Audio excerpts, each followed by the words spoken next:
नमस्कार फ्रेंड्स, क्या हाल है।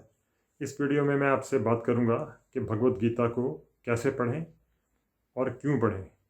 इस तरह के मैंने पहले भी 2-3 वीडियोस बनाए हैं और मेरे ख्याल में आपको उससे फ़ायदा हुआ है।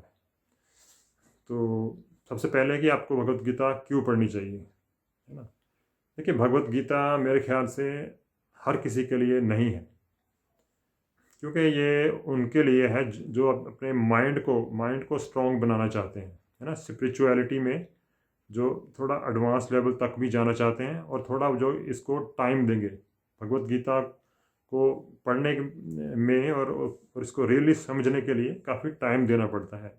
ऐसा एकदम से आप सरसरी सी नज़र डालोगे और आधे घंटा 1 घंटा लगाओगे सिर्फ, तो उससे मुझे नहीं लगता कि उससे कोई फ़ायदा होगा। और अब बात करते हैं कि भगवत गीता को कैसे पढ़ें। क्योंकि भगवत गीता के बहुत सारे वर्जन्स हैं ना, आपके दिमाग में आएगा कि कौन सा, जैसे प्रभुपाद जी का है और ओशो का है, राधा कृष्णन जी का है, श्री अरविंदो का है ना। इस तरह के बहुत सारे वर्जन्स हैं। तो आपको डिसाइड करना पड़ेगा कि आपका क्या लेवल है। क्योंकि मैं आपको थोड़ा आइडिया दे देता हूँ कि कौन सी भगवत गीता का वर्जन इजी है और कौन सा डिफ़िकल्ट है।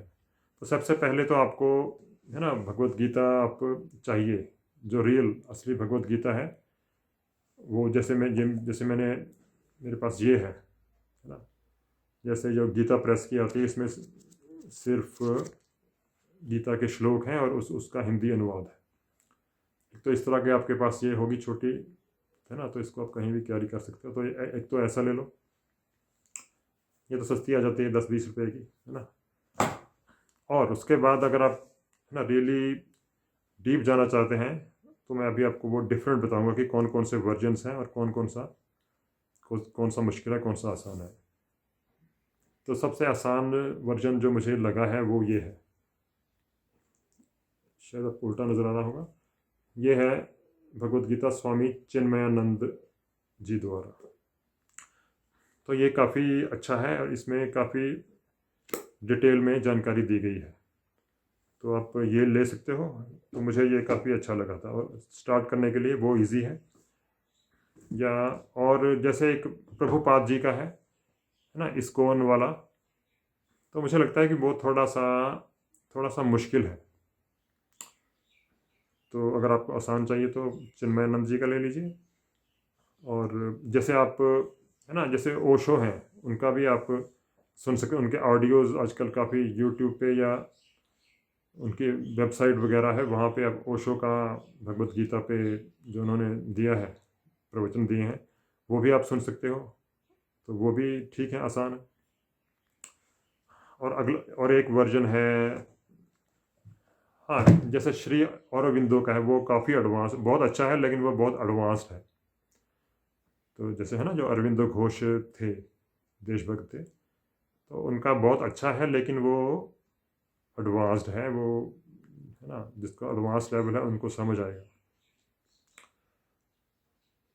और एक है ये श्री बाल गंगाधर तिलक जी का भगवत गीता, ये भी बहुत अच्छा है, लेकिन ये भी थोड़ा एडवांस है। और एक जो बहुत अच्छा है लेकिन वो थोड़ा महंगा होगा, वो है महर्षि महेश योगी का। ये मुझे बहुत अच्छा लगा, लेकिन ये मेरे ख्याल से ये कॉस्टली होता है, इनकी बुक्स। तो लेकिन इसमें सिर्फ फर्स्ट 6 चैप्टर्स के बारे में काफ़ी डिटेल में उनकी कमेंट्री की है। तो ये बहुत अच्छा है, लेकिन इसमें सिर्फ फर्स्ट 6 चैप्टर हैं। और ये थोड़ा बता दूँ, देखिए भगवत गीता में 18 चैप्टर हैं, लेकिन आपको, है ना, सारे 18 चैप्टर एकदम से नहीं पढ़ने चाहिए। पहले तो आपको, जैसे भगवत गीता जो है वो महाभारत के अंदर आती है, तो आपको महाभारत का ज्ञान भी होना चाहिए, है ना, कि किस कंटेक्स्ट में भगवत गीता कही गई है। तो महाभारत की कहानी का थोड़ा पता हो, है ना। भगवत गीता से पहले जो महाभारत थी, है ना, जो बुक है वो बीच में है, उससे पहले कुछ कहानी है महाभारत की, उसके बाद भी है। तो वो महाभारत की आपको कहानी मोटी मोटी पता होनी चाहिए, तब आपको ये समझ आएगी भगवत गीता। दोस्तों भगवत गीता में 18 चैप्टर हैं और इसमें बहुत सारी चीज़ें कवर की गई, जैसे कर्म योग, ज्ञान योग, भक्ति योग, ध्यान योग, राजयोग, है ना। इस तरह बहुत सारी हैं। और मोटे तौर पे जो फर्स्ट 5 चैप्टर हैं वो कर्म योग के बारे में, जो 6वां चैप्टर है वो है ध्यान योग के बारे में, मेडिटेशन के बारे में, या जिसे राजयोग भी कहते हैं। और अगले 7 से 12 तक ये जो चैप्टर है वो भक्ति के बारे में है, और उसके बाद 13 से 18 तक वो ज्ञान के बारे में है। लेकिन ना अच्छी बात यह है कि आपको ये सारे 18 चैप्टर को उनकी मास्टरी नहीं करनी, शुरू में ही नहीं करनी चाहिए, क्योंकि ये एक लंबा प्रोसेस है और इसमें टाइम लगेगा। लेकिन आपको शुरू में कोई भी 1-2 चैप्टर, जैसे मैंने पिछले वीडियो में भी कहा था कि आप फर्स्ट और सेकंड चैप्टर इनको ही डीपली, फर्स्ट और सेकंड चैप्टर को ही डीपली स्टडी करो। और क्योंकि सेकंड चैप्टर है उसमें बहुत कुछ है, उसमें सारी गीता की समरी आ जाती है। अगर आपको सेकंड चैप्टर काफ़ी हद तक समझ आ गया तो आपको गीता अच्छी तरह समझ आ जाएगी। तो और तीसरा चैप्टर है वो भी कर्मयोग के बारे में है ना। अगर आपने दूसरा समझ आ गया, फिर तीसरा भी आप समझ लेना। तो मेरे कहने का मतलब ये ऐसा नहीं है कि आप सारे सोचो कि मैंने 18 के 18 चैप्टर ही पढ़ने हैं और उनको समझना है। तो ये एक बहुत लंबा प्रोसेस है। और अब मैं बात करता हूँ कि गीता पढ़ने के फ़ायदे क्या हैं। तो गीता पढ़ने के फ़ायदे तो यही है कि देखिए, एक तो आपको क्लैरिटी मिलेगी कि आपने जन्म लिया है तो आपका मकसद क्या है। आपको अपनी लाइफ की डायरेक्शन डिसाइड करोगे कि क्या सिर्फ ये जो मटेरियल है, जो सिर्फ पैसा है, क्या वही लाइफ का मकसद है या कुछ और भी है। तो भगवत गीता से आपको मटेरियलिज्म के बारे में कम मिलेगी जानकारी, लेकिन आपको माइंड को स्ट्रॉन्ग करने की ज़्यादा जानकारी मिलेगी।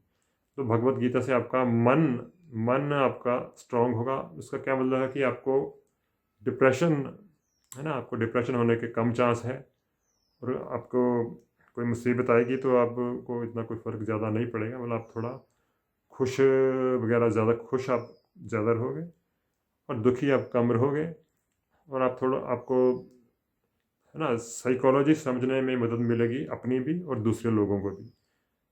तो इस तरह से इनडायरेक्टली आपको फ़ायदा होगा किसी भी काम में, लाइफ ज़िंदगी में, बिजनेस में भी। क्योंकि अगर आप साइकोलॉजी को समझते हो, अगर आप अपनी साइकोलॉजी को समझते हो और लोगों, आपके आसपास जो लोग हैं उनकी साइकोलॉजी को समझते हो, तो डेफिनेटली आप बिजनेस भी अच्छा कर पाओगे।